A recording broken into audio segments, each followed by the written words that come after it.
tā mēs jau varējām brīvajā laikā iet pastaigāt, kas gar upām, kur gar Vorkutas upi. Ļoti skaisti skati. Kaļķekmenis vienā krastā stāv 20-25 metri stāvs tas krasts klintis, varētu teikt. Un tālāk, kur tas kaļķekmenis beidzās, tur tie krasti bija atlēzami. Nu, un svētdienā tagad lietuvieši, latvieši ies pastaigāt, paskatīties, kas tur ir. Ejam grupas krastu. Kauri.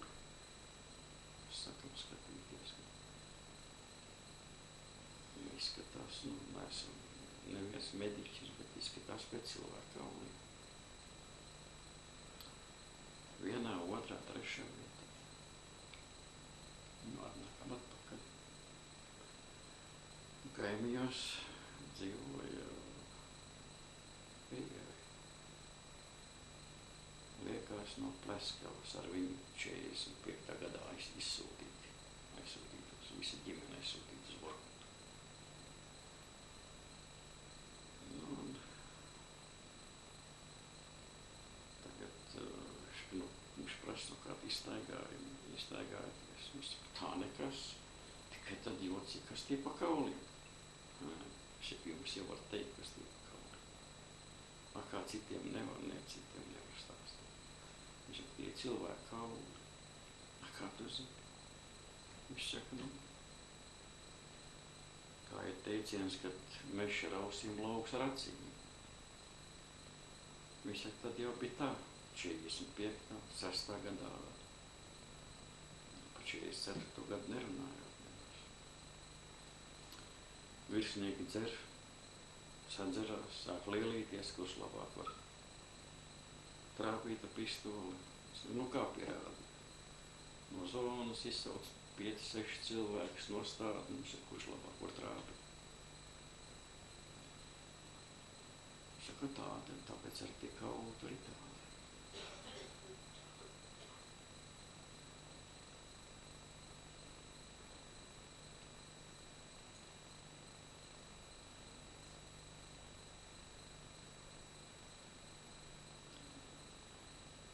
Pēc visa, to saka ne tikai to, visi saka, kad no Kotlas līdz Vorkutai. Nepateikšana tur vairāk kā 1000 kilometru. Kad var skaitīt, tad tur zem katra gulšņa, jo špalas ir galvaskauss. Par ko es pārliecinājos vēlāk, kad jau pēc atbrīvošanās gājām sēnēs ogās un gar Vorkutas, tas ir dzelzceļa mala vispār. Tur bija tīri smukas sēņu vietas, ogu vietas. Nu, tad tur jau tā uzgājām, kad pa pāris kilometriem kapi. Un ne mazie.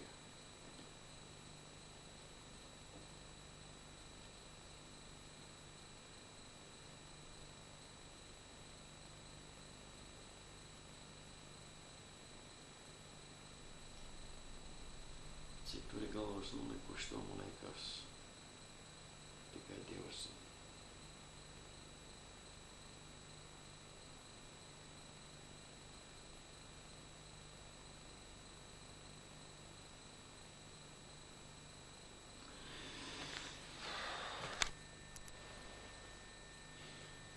Dažs epizodes pa lāgeru.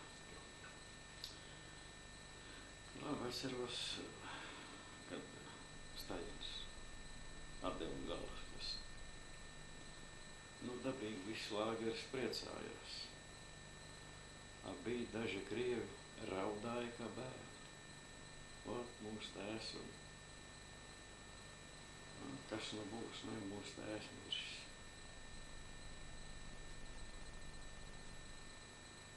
Bet pēc tam, kur tad tev pašiem 25 gadi. Es to esmu nopelnījis. Man vajadzēja nošaut. Bija arī tāda.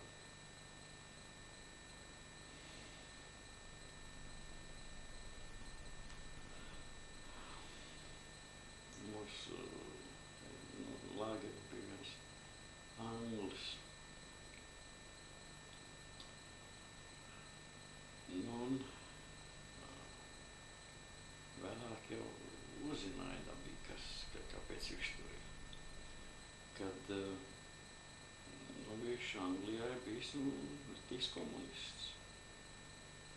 Gribējis braukt uz šeieni, bet nelaiž. Tagad pēc kara braukš to paradīzi. Dabīgi aizbrauc uz Indu. Tā kā viņš lādējās. Viņš saka, kur man tā galva, bet kā es viņam varēju ticēt?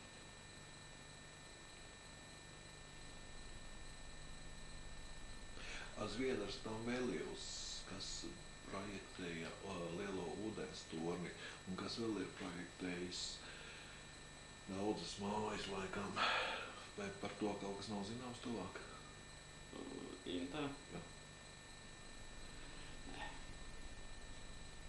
Es zinu, kad bija vēl kā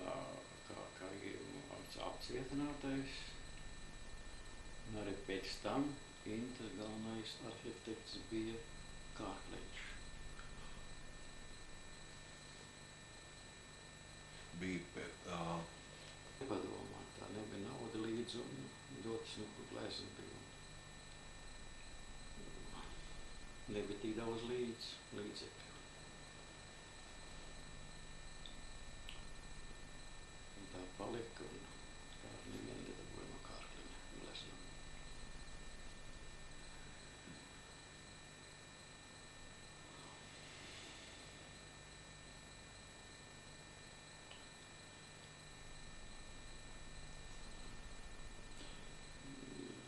Liekas, ka vēl bija latvieši gleznotāji, bet patreiz es nevaru atcerēties. Kārkliņš tas jau atzīts.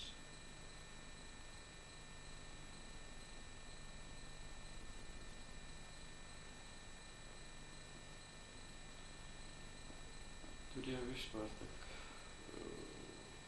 kad es nokļuvu, man aizvēju tur, tad jau šahtā, piemēram, galvenais šahtas direktors, galvenais inženieris, tad galvenie mehāniķi, tie visi brīvi, pārējie visi 58.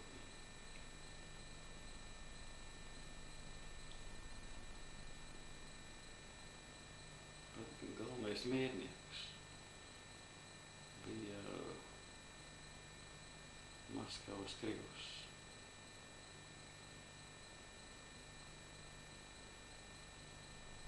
Arī 58.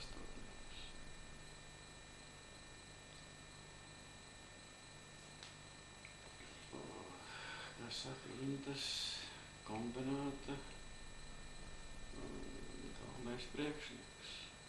Galvenais pa lāgeriem. Lāgeri visi padoti viņam. Tā arī. Viņš varbūt cers un valdnieks to visu. Visi īņotu. Vēlāk jau bija savādāk, tad jau lāgeri sāka pamazām samazināties, tad jau saucamies kombināta priekšnieks, tas ir pavisam šahtā. Tur bija krievi, pēdējais bija komi. Bija 9. šahtā priekšnieks, un vēlāk viņš bija kombināta priekšnieks.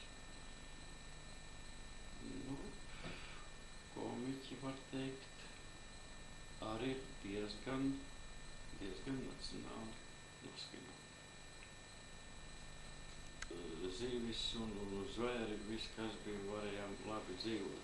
Ja jūs atbraucāt te piegāna visu dabu, tur samaitā ogles un viss, kas viņš saka, mums to nevajag. To nevienreiz vien dzirdēju atklāt viņa teica. Viņš saka, agrāk, saka, iebraucam upē. Viņš saka, noķeram pāris šjomgas, viņš saka, šjomga tas ir tas pats lasis, tikai viņš ir mazliet sarkanāks.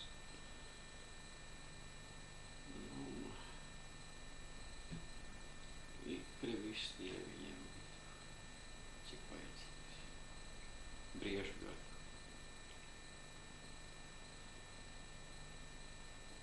Viņiem bija jau kas, viņi jau pat godīgi nezināja, teiksim, masīvi strādāja Solkozā, Siltumnicā, un tā viņi teica, ka tiem briežu ganiem viņš nemaz godīgi nezina, cik viņa pašam brieži ir un cik ir valsts brieži. Viņiem pašiem tāda brieži dabīgi. Viņš izmeklējās jau tos labākos. Un tas skaits ir un cauri.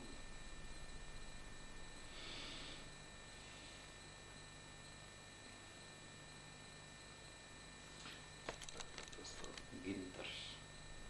Atceros ļoti labi. Viņš, viņa kuģis bija torpedēts kaut kur pie Norvēģijas krastiem kaut kur. Un tā Krievi viņu bija saņēmuši, un tā viņš laikam no 44. gada jau klāt bija. Nu, un tagad pēc 54. gadā tas komisijas bija, nu, viņa atbrīvo. Viņš jau gadu laikam, kā viņš jau strādāja, tieši pie ogu rakšanas. Nu, un viņi brauks projām, viņiem saprēķina. Tajā laikā jau ļoti daudz atbrīvojās, un bez šahtas priekšnieka nevienam nedeva aprēķinu. Šahtas priekšniekam jāparakstās, un tad tikai deva aprēķinu. Nu, un dabīgi personīgi katram nav jāiet, bet un toreiz mums bija šahtas priekšnieks bija tāds, kas ar fenomenālu atmiņu. Viņš nobrauc šahtā, stādās priekšā, es esmu jūs tagad jaunais priekšnieks, tāds un tāds, un viņš katru nav par skatīvis, sauc skatīvis ar tā vārds uzvārds, kas. Tad viņš visu strādnieku zināja vārdā uzvārdā tā vārdā. Dabīgi pēc skati, kā strādā, visu zināja. Nu, un tam Gintaram neparakstā, lai viņš pats iet pie priekšā. Viņš ieiet,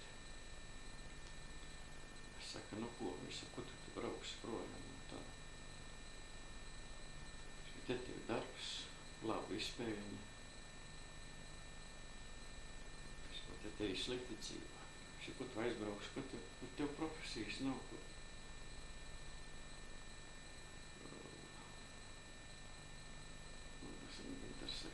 Man ir profesija. Viņš nesaka, kāda viņam profesija, viņš reiz angliski. Un dabīgi tas nesaprot. Vāciski nesaprot. Franciski kad nesaprot.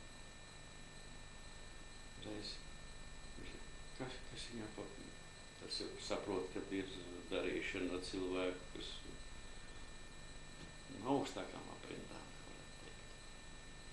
Saka, tā ir braucēja kapteinis. Momentā parakstīja brauc. Respekts tomēr. Viņš bez savas krievu valodas vairāk neko nezina.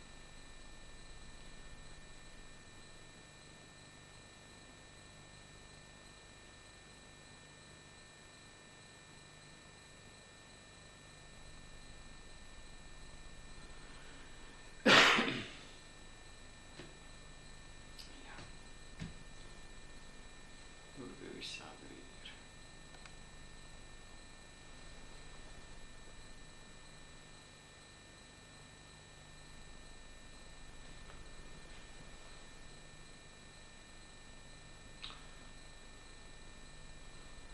cik atceros, ka mūs aizveda, tad virtuve, pirts, tā visi bija ķīnieši. Nu, un tad, kad Ķīna viņiem nodibināja labas attiecības, tad ķīnieši aizbrauca. Un pēc tam, nu es nevaru pateikt, vai tā bija, bet daudzi kas personīgi pazina, rādīja avīzē, viņš saka, viņš Ķīnas, kaut kāds no rūpniecības ministrs,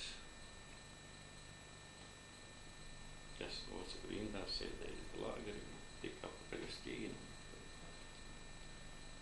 Vismaz pēc tā uzvārda, un tā viņš saka, tas arī būtu tas pats.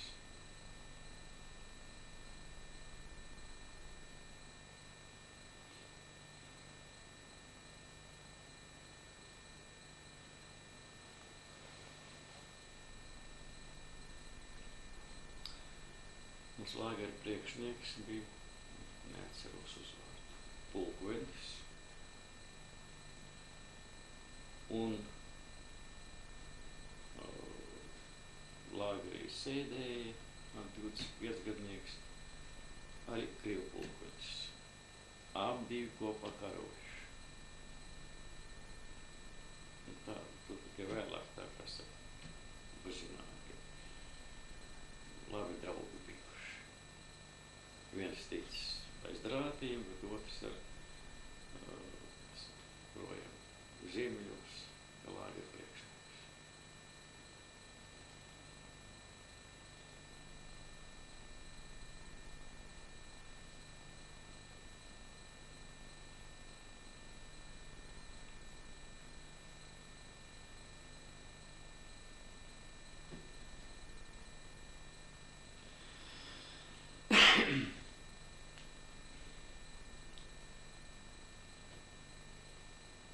Kādreiz tā domā, to vajadzēja pateikt, bet viss man momentā atcerēties.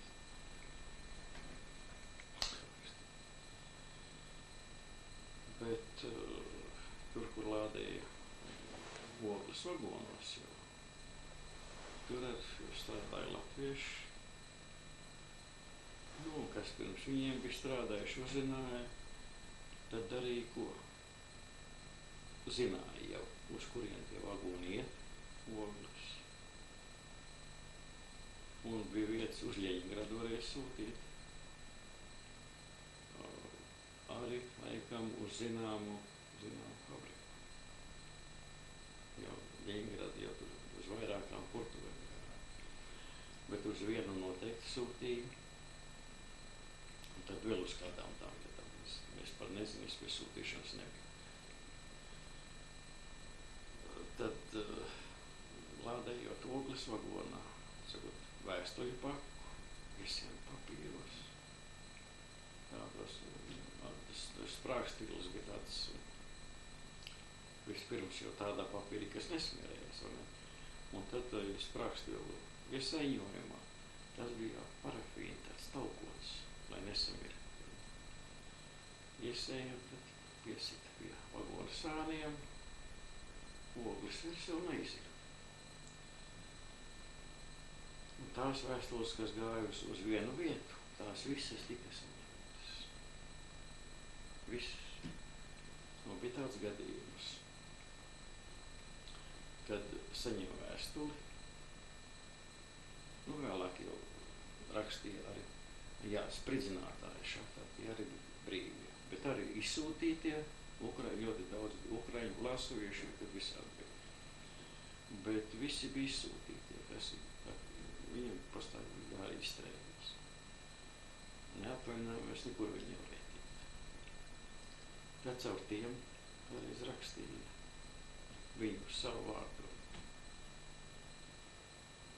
Un bija tāds gadījums, kad uz Igauniju, jeb uz Latviju, neatceros. Saņem tagad vēstuli un skatās uz to vēstuli virsū cits rokraksts. Un dabīgi te katrs savu pazīst. Un plēš vaļā, tur ir otra vēstuli iekšā, bet tā ir galīgi sasmērēta. Viss tā aploksne netīra, tāda sasmērēta galīgi. Un maz zīmīti klāt. Krievu valodā dabīgi. Mēs jūsu vēstuli tur pacēluši, atratuši oglēs. Varējām, adresi varējām izlasīt pārsvarā. Arī tādi cilvēki. Bet bija jau vietas, uz kurām nedrīkstēja sūtīt, ka tur tā kā tā neviena vēstuli neko neaizlas.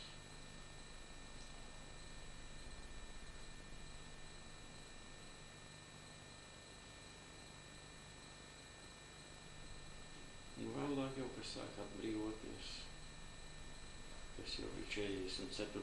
45. gadā, kas bija tiesāti, tie jau atbrīvojās ātrāk un tad caur tiem rakstiem.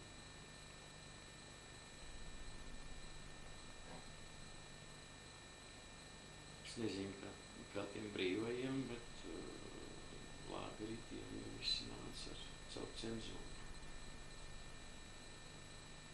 Bija tāds gadījums. Igauni izsauc opera daļu. Čekas daļu. Kas viņam mājās, kas viņam dārzā noglabāts. Kādā dārzā? Viņš saka, nu mājās, tavās mājās, kas tev dārzā noglabāts? Viņš saka, nekas. Kā nav nekas, ko tu te melo dabūs, kā vienotā? Viņš saka, nu nav nekas noglabāts. Tu nemelo. Kāpēc sievai rakstīja, lai nerok? Izrādās, kas? Nu, sieva rakstīja. Smagi iet, dārs jau uz roku un tā. Viņš daudz nedomādams, lai sieva nepūlas. Viņš saka, tu dārzā nemaz tik daudz nerocies tur. Dabīgi to vēstuli viņi nesaņem,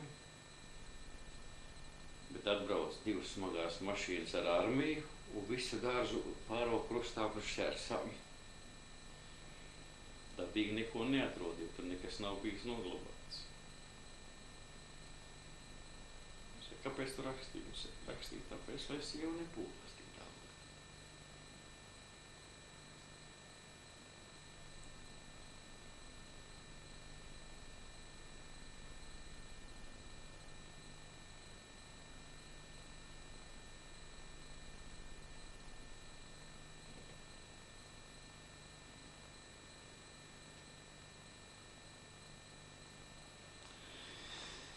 Jā, grūti tā ir.